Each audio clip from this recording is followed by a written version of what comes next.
Hello, guys, and welcome back to the MD Investor channel. I'm your personal guide, Wayne Abrahams. This is the channel where we're talking about personal finance and all its aspects, making smart money moves, setting goals, achieving goals, just increasing our financial IQ by studying, and definitely breaking the cycle of generational poverty. If you are new to the channel, welcome. Definitely hit the subscription button, hit the notification bell. You'll be notified when new content comes out. If there's people out there who you think could benefit, definitely send them the information. Last week, the last video we did was about financial terms or investing terms we should know. Investing terms we should know. That was part one. Again, we're going to continue in that same topic, investing terms we should know, part two. Okay, life-changing stuff, guys. There's nobody out there that's gonna be coming to hand us this. We didn't learn in school. Parents didn't teach us. Church didn't teach us. Nobody's gonna teach you. Your job ain't gonna teach you. Okay, and this is very important. This is crucial. Okay, the Bible says my people perish for the lack of knowledge. Just because you don't know something, it can affect you. What you don't know will hurt you. Absolutely. What you don't know will hurt you. Okay?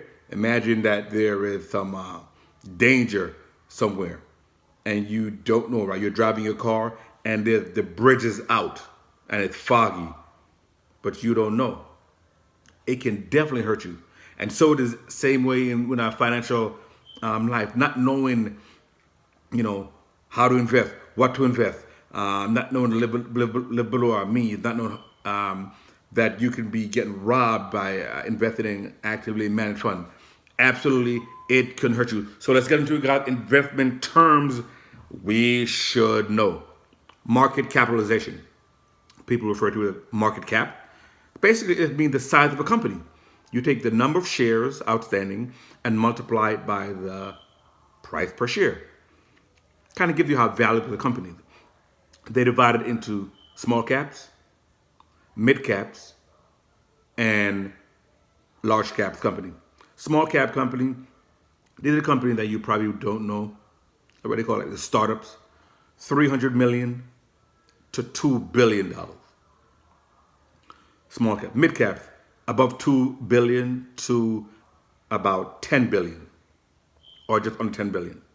And the large caps will be $10 billion and ups. The large cap companies, 10 billion up, those are the names that we know. Your McDonald's, your Pfizer, your Johnson & Johnson, your Caterpillar, those are the big companies. We know about them. EPS, which stands for earnings per share.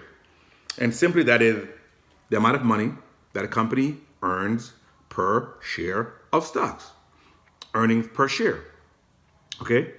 And that's come from the revenue that they're making minus the cost for the goods to be made, the earnings that the company is making per share. That's what EPS stands for. PE ratio. You'll always hear them talk about PE ratio, which stands for price to earnings ratio. Sometimes also referred to as price to earnings multiple. You take the price of the share divided by the earnings per share. That ratio is the price to earnings ratio. Example, say the price of a stock is $100 and the company makes $10 per share in earnings. So that's 100 over 10. The ratio is 10. The PE multiple, or the price to earning ratio, is 10. What does this mean to us? It's a way to kind of get us to see the cost, the real true cost of the share. Because it's very difficult to compare two companies. For example, you take a company like Amazon that's trading at $1,500 per share, and then you take a company like McDonald's that's trading now for about $200. Obviously the $1,400 share is a more expensive company in terms of like absolute numbers. But how you compare apples to apples is the PE multiple. Because this company that's trading at $1,400 a share may be a great value, and this company that's trading at $200 per share may be too expensive. Okay, and the way the PE multiple is how you do it. It basically tells you how much are you paying for $1 of earnings for the company. So in that example we gave, the share is $100, and it's $10 per share of the earnings. Price to earnings ratio is $10. It's 10. You're paying $10 for every $1 of earnings. Okay, a PE ratio between say 9 and like 18, it's considered like fair. It's considered like a good value. Okay, and value and cost or price is everything, right? Let's look at it in real life.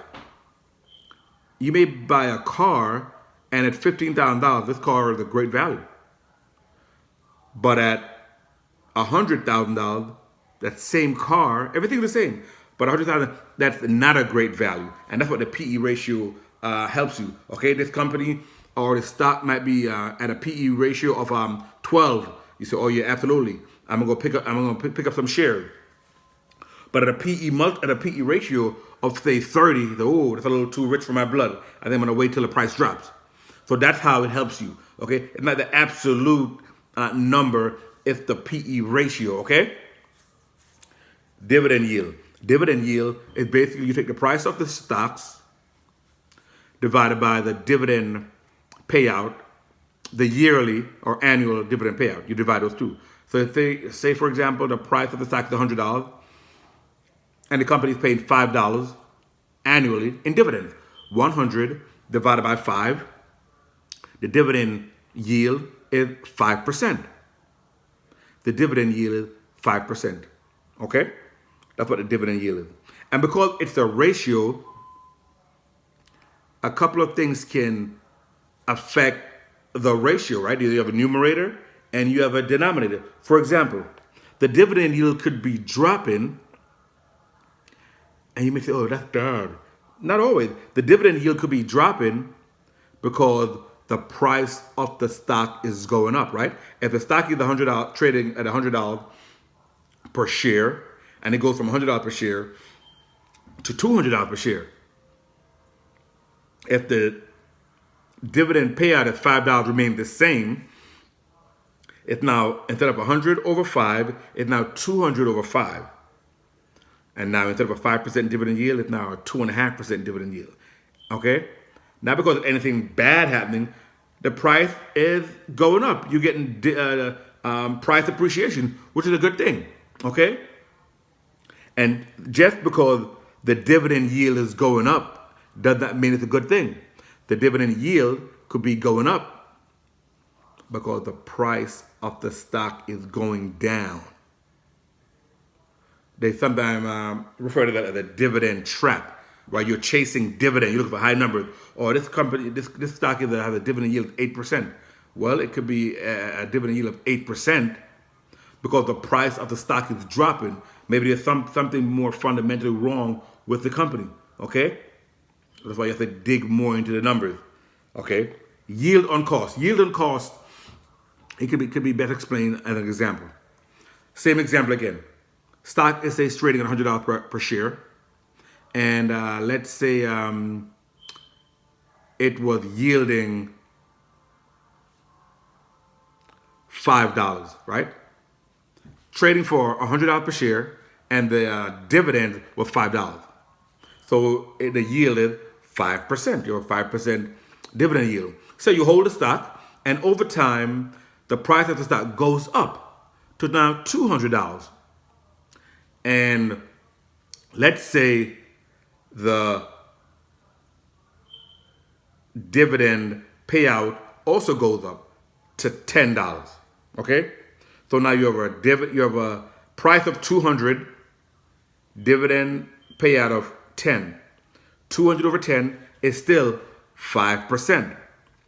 Okay, so the new people buying the stock at $200 with a dividend payout of $10 is still getting a 5% dividend yield. But you bought it over here when the share price was $100. For you, your yield on cost is 10%. What happened? Well, you bought at $100. You bought at $100. I know the price went up to $200, but you bought at $100.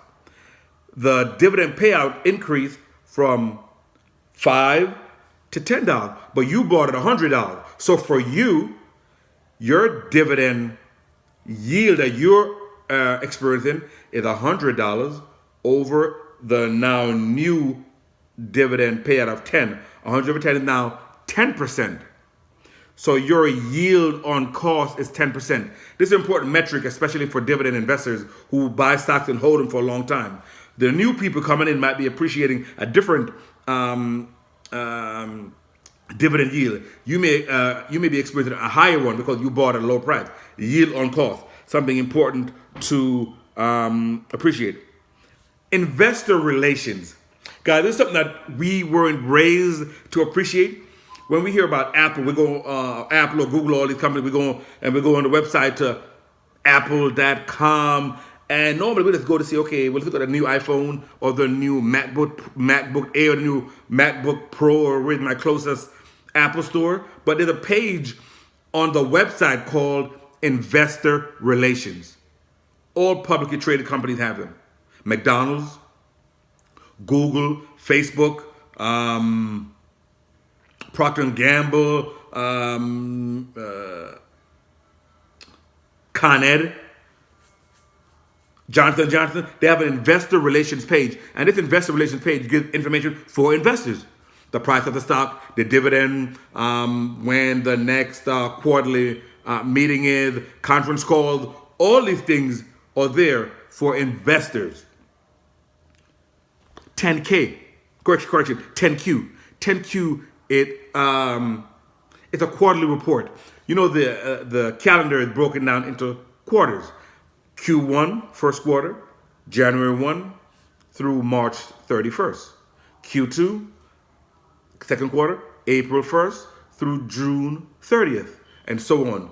Q3, July 1 through August 30th, and Q4, September 1 to December 31st. Q1, Q2, Q3, Q4. Publicly traded companies are mandated to have quarterly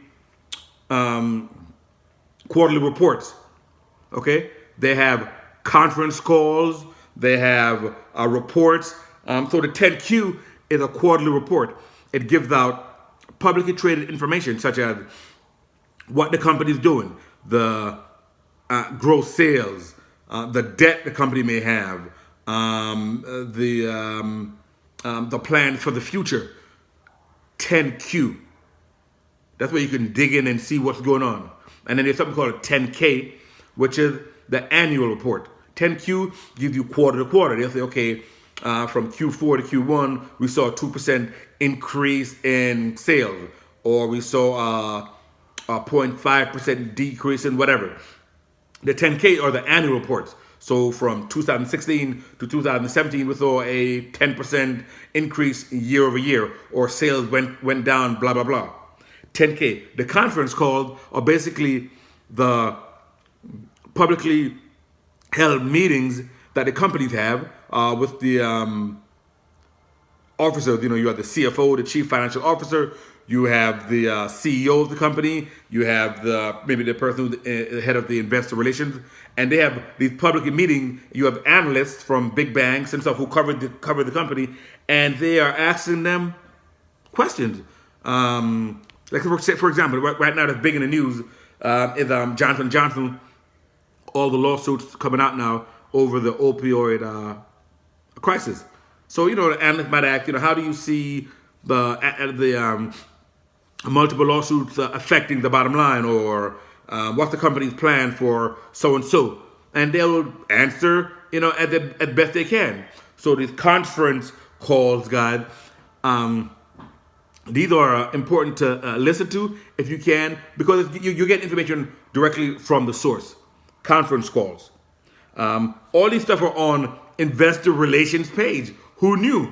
They've been there for a while. They're public. So 10Q, the 10K, the conference call.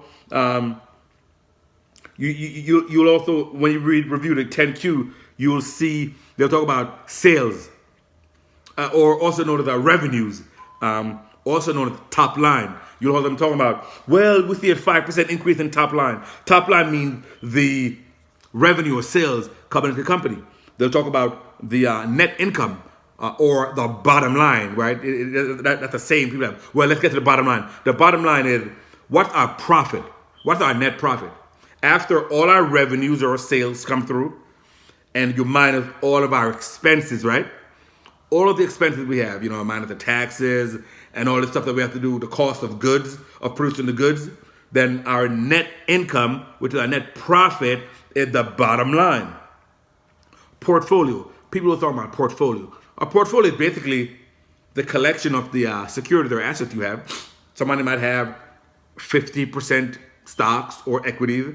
They may have 25% real estate. They may have 25% bonds. So that's all. Your portfolio is basically just your collection of your investment, right?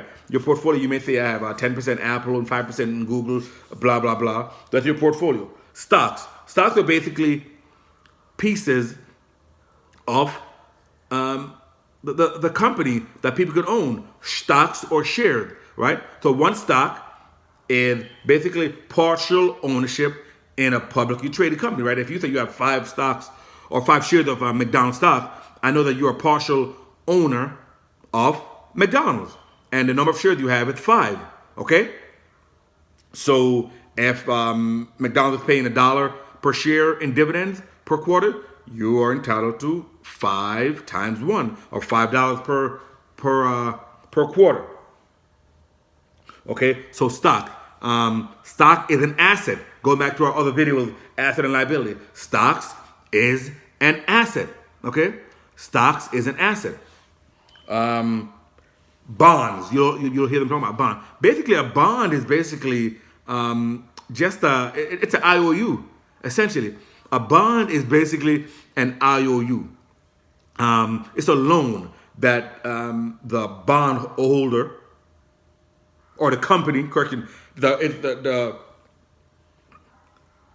company or the government, the municipality, whoever is issuing the bond, are basically asking you for money.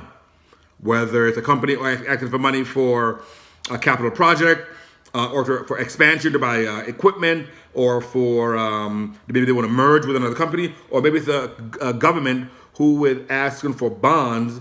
A lot of times in the old days, in wartime, they would issue war bonds. The government is looking for money so they can buy more guns, more military ships, more missiles, and it's essentially a loan, right? They're saying we are asking to borrow this money, and like every other loan, there's going to be a term, meaning how long you want to borrow this money for? Well, it's a 5-year treasury bond or 10-year treasury bond. And how much interest are we going to pay me? Well, we're going to pay you 5%. Okay, so the term is the length of time that the money's going to be loaned out for, and the interest is how much interest you're going to be making on the bond. Okay. So if it's a 5-year bond or a 10-year bond, and the interest is 5%, every year you can get 5% of your money. Every year you get 5% of your money. And at the end of that term, you will get your money back. Okay? You have corporate bonds where public companies are asking for money. You have government bonds, like the aforementioned treasury bonds. You have municipalities, different areas, cities, like a New York City could have a bond if they want to have capital projects, build bridges, tunnels, and so on. States could have a bond. New York State could have a bond. So a bond is basically a loan that you're giving to a government or to a company. Okay? Mutual funds. Mutual funds is basically a collection of different companies that you could own by buying one share of a mutual fund company, right? Let's say, for example, if you want to buy a share of Apple, a share of Google, S&P 500 is 500 companies. It'd be hard to buy a share of every single company. That'd take a lot of money. But what a mutual fund does is they go and they pool all the money together, all these thousands of investors, they pool all the money together, and they buy a piece of all these companies. And when you buy one share of the mutual fund company, you are diversified across all of that. You own a little piece of this. So if you buy a mutual fund that owns, say, maybe part of the S&P 500, you own a little piece of everything. Okay? Mutual fund. Right? We've talked about mutual funds before that they are, a lot of them are actively managed, right? Because the mutual fund is going to be run by a mutual fund advisor, and there's going to be a fee to it. Okay? A lot of times they'll talk about it. You hear them talking about loads. Let's a front-loaded mutual fund, meaning you have to pay the fee up front before you can buy, or it's a back-loaded mutual fund where the fee is going to be paid when you sell the security. Okay? Mutual fund, but it's a way to be diversified. Index fund. An index fund, you think of an index as basically a mirror. You have the S&P 500, which is the 500 biggest companies in America, and they form an index. You have the Dow Jones Index. You have those are two most common, but you have other indexes. And when you have an index fund, that fund basically mirrors the index. So if you want to buy an investment that basically mirrors the S&P 500, you could buy an S&P 500 index fund. Okay, it's going to mirror the market. So if the S&P 500 has say 10% in financials, 5% in materials, 3% in utilities, it's going to exactly mirror that. The S&P 500 is going up, you're going to go up. S&P 500 is going down, you're going to go down. So that you are the market. So index fund. ETF, which stands for exchange traded fund. Very similar to the index fund, very similar to the index fund, very similar to the mutual fund. ETF, exchange traded fund, very similar to the index fund. Like I said before, you can be well diversified. So if you have an ETF that mirrors the S&P 500, you buy one share of that ETF, and you're gonna be essentially having a little piece of all those 500 companies. The difference between an ETF and an index fund, or the difference between an ETF and a mutual fund, is that the mutual fund, the price is set and it changes once per day. You can only buy the thing once per day. I think at the close of business, maybe about 4 o'clock, the price is set and you can buy it once per day. The ETF, you can buy it and sell it like a regular stock. Buy it and sell it like a regular stock. Okay? ETF, exchange traded fund, a way to be well diversified. And unlike the mutual fund, the expenses is very cheap. The ETF is very cheap. It basically mirrors like the index. It's basically very cheap. It's a passive way of investing. The ETF and the index fund, a passive way of investing. The mutual fund is more active, and because it's more active, mutual fund have higher expense causes. REITs, REITs, Real Estate Investment Trust. Real estate investment trusts are basically companies that own real estate. It could be commercial, it could be residential, it could be senior housing, it could be storage, it could be multiple different types of real estate. It could be movie theaters, it could be a lot of different type of real estate. They hold that. You buy one share in that REIT, that real estate investment trust, and you are diversified with a little of everything that they own. Real estate investment trust, the way to be investing in real estate passively. Because to be invested in real estate actively, like being a landlord, that's a different story. And with REITs, you can be invested in the market, and it's a passive way of investing. Couple of things about REITs. They have to pay out at least 90% of their earnings to their shareholder for them to get the preferred tax treatment by the IRS. So REITs have to pay out at least 90% of their earnings back to the investors to continue to get the specialized tax treatment by the IRS. And because of that, REITs, when you look at them, they usually pay the highest dividend. You'll see other companies paying 2%, 3% dividend yield. The REITs, they will always be usually 4, 5, 6, 7%, and that's why. they have to pay out most of their 90% of their profit back to the investors. REITs, real estate investment trust. 1099 DIV. 1099 DIV. We are most of us are W-2 employee. Then we fill out a 1040. When you're an investor, a dividend investor, and you get dividends from companies, you will get a 1099 DIV from the brokerage. The brokerage company, I think by the end of January, will send you a 1099 DIV, and also a copy will go to the IRS. And what this is it tells you all the dividends that you have made for the previous year. I just got my 1099 DIV from Vanguard, from some other stocks that I own, and it's basically saying that yes, we're gonna send a copy to the IRS. So you better put it on your taxes to let them know, because we're gonna let them know. 1099 DIV. And for all the guys out there, guys, MD Investor followers, my goal for you guys for 2020 is for all of you guys to get a 1099 DIV in January of 2021. That lets me know that you have made at least $10 in dividend. I think you have to make at least $10 in dividend. And the bonus investing term, I want you to know, it's not really a term.